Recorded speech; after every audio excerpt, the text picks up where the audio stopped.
बनारस, मोक्ष की नगरी, जहां कहा जाता है कि जो यहां मरता है वो फिर कभी जन्म नहीं लेता। लेकिन अगर मैं कहूं कि मणिकर्णिका घाट पर हर आत्मा को मोक्ष नहीं मिलता तो? रात के 1:47 हो रही थी। मणिकर्णिका घाट के चारों तरफ जलती चिताएं और हवा में जले हुए मांस की गंध आ रही थी।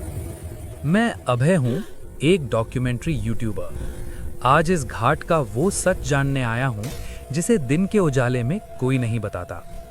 फिर वहां मुझे एक पंडित दिखे और बोले, बेटा, रात में मणिकर्णिका मत जाना, क्योंकि जो आत्माएं वहां जलने के बाद भी नहीं जाती, वो जिंदा लोगों को भी अपने साथ ले जाती हैं। मैं हंस दिया। मुझे लगा ये सिर्फ कहानियां हैं। फिर अचानक से कुछ आवाज आई, पर जैसे ही मैं घाट की सीढ़ियों से नीचे उतरा, मेरा मोबाइल की रिकॉर्डिंग अपने आप बंद हो गई। और फिर कुछ ऐसा हुआ कि जलती हुई चिता से आवाज आई, तू भी मोक्ष देखने आया है। मैंने पीछे देखा और पीछे कोई नहीं था। राख में लिपटा साधु दिखा और बोला, मणिकर्णिका घाट सिर्फ शमशान घाट नहीं है, ये एक दरवाजा है। और मैंने देखा उस साधु की आंखें खाली थीं, जैसे उनमें आत्मा ही ना हो। और फिर साधु बोला, कुछ आत्माएं इस दरवाजे से निकल जाती हैं और कुछ यहीं फंस जाती हैं। मैंने देखा एक चिता जल रही थी, लेकिन उस पर रखा शव अपने आप ही हिल रही थी। मेरा कर्म अधूरा है। उसने आंखें खोल दी। उसकी आंखें जलती हुई दिख रही थीं। मैं वहां से भाग गया और गंगा के किनारे आकर रुक गया।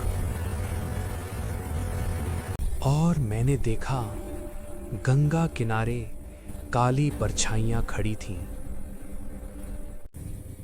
जले हुए शरीर थे, बिना चेहरे वाली। साधु बोले, ये वो आत्माएं हैं जिन्हें मोक्ष नहीं मिला। अभय, मेरा नाम इन्होंने कैसे लिया?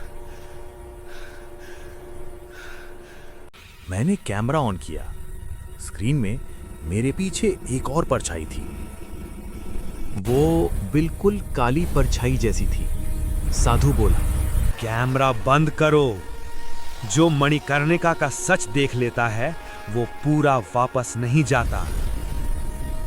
सुबह सब कुछ सामान्य था, लेकिन मोबाइल की फुटेज में सिर्फ एक ही आवाज थी, जो आग के बाद भी रुके रहती है, वो कभी मुक्त नहीं होते। अगर आपको ये कहानी सच्ची लगी तो मणिकर्णिका घाट पर रात में कभी मत जाना।